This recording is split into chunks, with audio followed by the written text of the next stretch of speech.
Now, I started down this green collar road, because of a dog.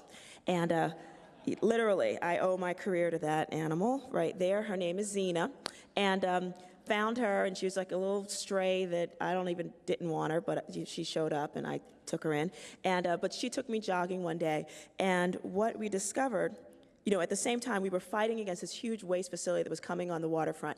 But interestingly enough, at the same time, we kept getting all these notices about doing some work on the Bronx River, doing some restoration work. And I was like, it's a bit beyond restoring. Come on. And I wasn't quite as innovative and imaginative as I am right now. And so this is what was on the Bronx River. It's like you can't even really get to it. And if you can, it's like, come on. But this is what we saw. But during one early morning jog, she took me into what I thought was just one of our many illegal garbage dumps in the neighborhood. And it turns out it actually dead-ended, at the Bronx River.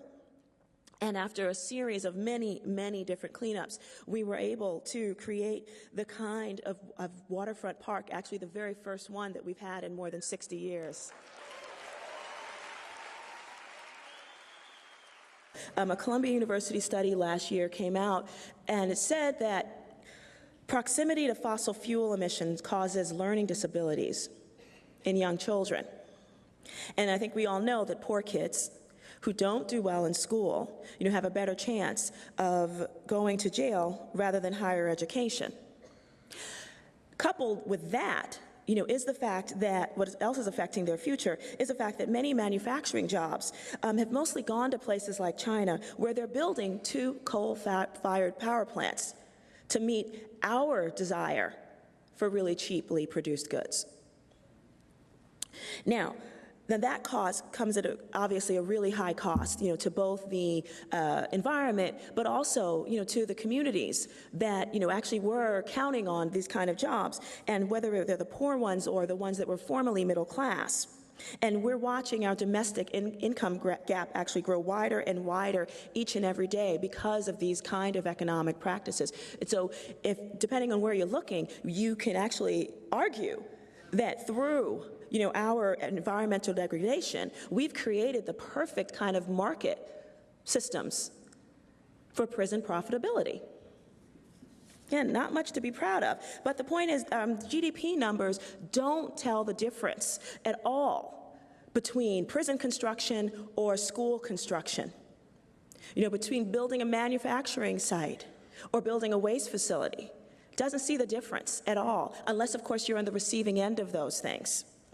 But inequality is what's making things like prisons or garbage facilities profitable. I think we can be a little more creative in figuring out ways to make equality profitable.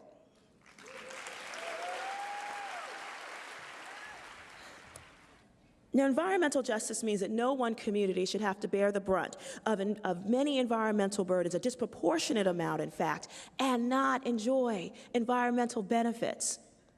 And it seems like such a small thing. It just seems like common sense, but it's really not. Why? Because right now, race and class tell us where you will find the good stuff, be it parks and trees, or where you'll find the bad stuff, like waste facilities and power plants, or even living wage jobs that don't degrade the environment.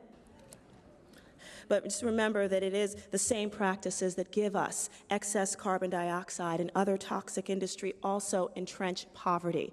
If we can talk about putting a cap on our carbon emissions, then we damn well better learn how to put a cap on our poverty emissions.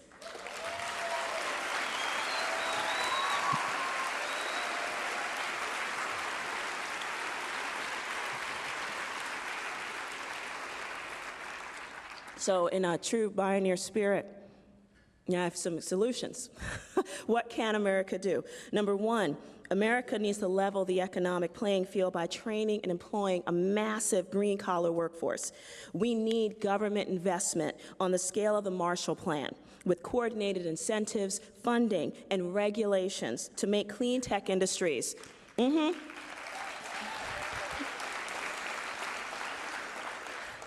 Because if we're not making clean tech, green-collar jobs flourish domestically, and if it's not coming from the top down, And then and also it's already coming from the bottom up. I'm not sure what we can do until any of you in your positions, as you're given campaign contributions or you get a chance to talk to anybody, like, we've got to make sure that that is in the public debate as well.